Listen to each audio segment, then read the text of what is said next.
acara selanjutnya pengarahan dan motivasi dalam rangka 17 Agustus yang ke-80 akan diisi oleh beliau Profesor Dr. Kiai Haji Amin. Gus Nabil Edis. Waktu dan tempat kami persilakan.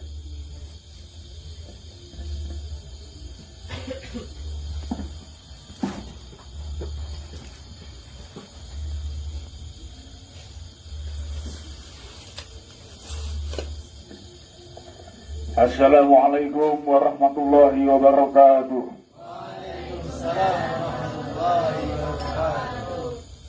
Alhamdulillahirabbil alamin wassalatu wassalamu ala asyrofil anbiya'i wal mursalin wa ala alihi wa sahbihi ajma'in amma ba'du.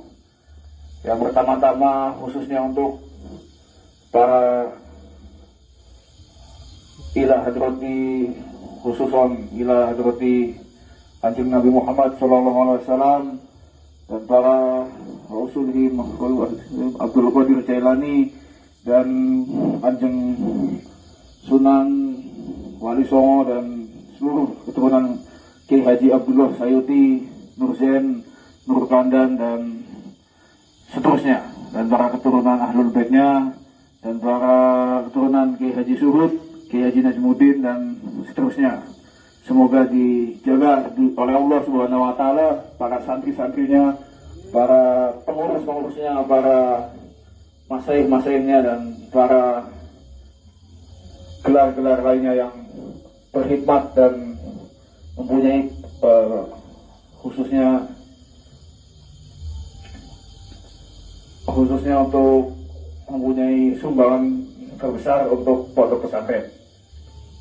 Alhamdulillah yang saya hormati Profesor Dr. Kiai Haji Fathul Aminuddin Aziz dan Ibu Haji Faiko Supri selaku perintis atau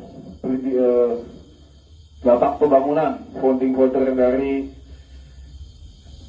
El Bayan, MA El Bayan dan El Bayan 2 ini. Khususnya saya mengucapkan terima kasih yang sebanyak-banyaknya dan sebesar-besarnya. Maka dari itu dalam malam 17 Agustusan ini dan juga para santriwan dan khususnya santriwati dan para yang terlibat dalam pondok pesantren LW2 mengucapkan terima kasih atas partisipasinya yang sebesar-besarnya. Dalam rangka 17 Agustus 1945 sampai 2025, saya akan mengutarakan banyak hal.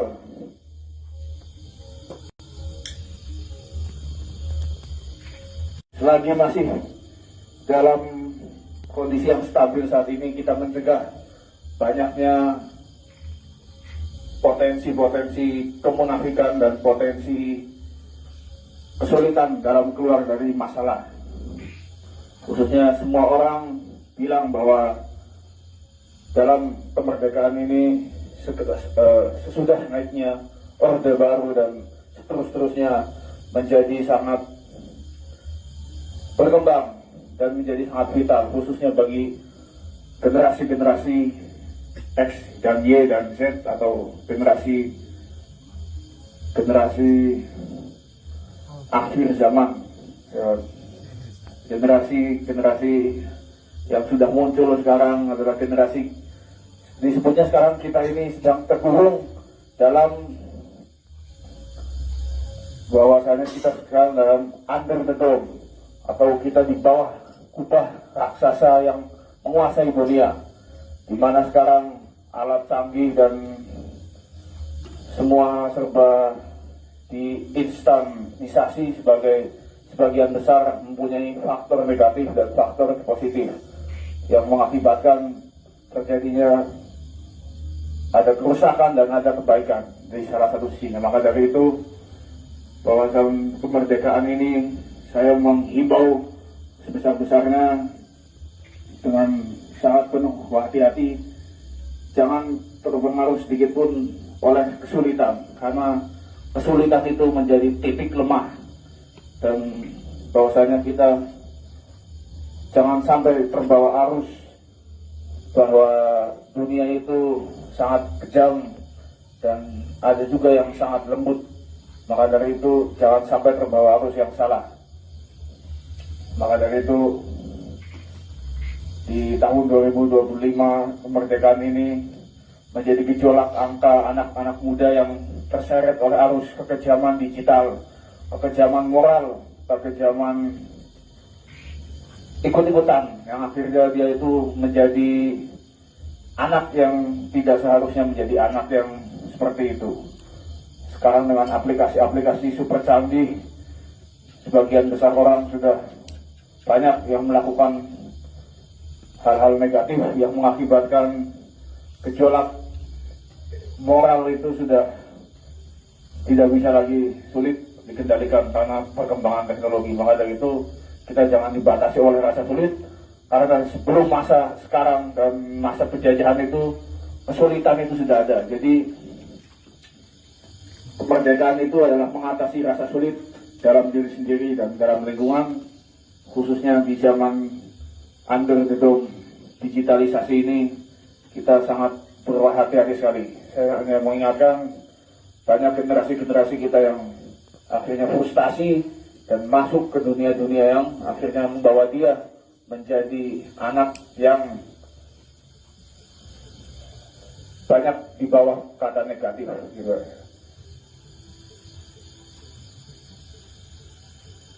Jadi kalau saya jujur itu sebenarnya pertemanan itu bukan hanya sekedar pertemanan, tapi membangun kualitas diri. Jadi kalau pertemanan itu dibangun, kita akan tahu mana yang munafik, mana yang tulus. Dengan cara apa? Kita jujur. Dengan cara kita jujur, kita akan mengetahui orang-orang mana yang munafik, mana yang baik. Tapi zaman sekarang, walaupun dia munafik, karena kesetaraan gengsi yang luar biasa, mari masa bodoh gitu. Padahal pertemanan yang paling mematikan ada pertemanan dengan orang-orang yang munafik. Itu. Jadi hati kalian semuanya yang ada di sini, khususnya juga saya, karena pengarahan seperti ini juga khususnya untuk saya sendiri, dan insya Allah yang lain juga insya Allah bisa ikut terlibat juga, karena bahaya sekali di kemerdekaan hari ini itu sangat berbahaya. Makanya dengan sekarang mengibarkan bendera One Piece dan segala macam bentuknya itu sebenarnya nggak ada gunanya, karena otoriter pemerintah sekarang ini dengan seperti itu tuh hal-hal kecil bagi mereka.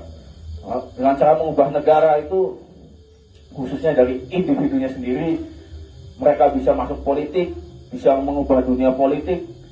Insya Allah kesananya akan menjadi idealis yang bisa diingat oleh masyarakat. Terima kasih khususnya untuk semuanya, karena dari itu juga nanti pada saat sudah selesai untuk interaksi dengan laki-laki dan juga perempuan dalam mengutarakan sedang bercanda atau sedang ngapa-ngapain, jangan terlalu vulgar, jangan terlalu vital, karena zaman sekarang ini benar-benar sangat berbahaya, khususnya orang-orang yang sedang mengincar harta, mengincar lain-lain yang akan membabi buta. Itu khususnya kemerdekaan yang sekarang adalah mengatasi rasa sulit di dalam diri kita sendiri, menjadi apa yang kita inginkan itu menjadi mudah. Seperti itu. Nanti untuk para yang terlibat di pondok pesantren ini, untuk interaksi dan segala macam, untuk lebih dipelan-pelankan, jangan terlalu kencang. Seperti itu. Dari saya itu aja. Moga-moga kemerdekaan ke depan menjadi kemerdekaan yang lebih merdeka dari dulu, dan lebih maju dari yang dulu, dan lebih mulia lagi daripada yang dulu. Terima kasih. Wabillahi taufiq wal hidayah. Salam sejahtera untuk bangsa kita yang tercinta ini dalam lahir dan batin. Insya Allah menjadi negara yang benar-benar membasmi para orang-orang jahat, membasmi para koruptor, dan membasmi para generasi-generasi munafik. Terima kasih. Wassalamualaikum warahmatullahi wabarakatuh.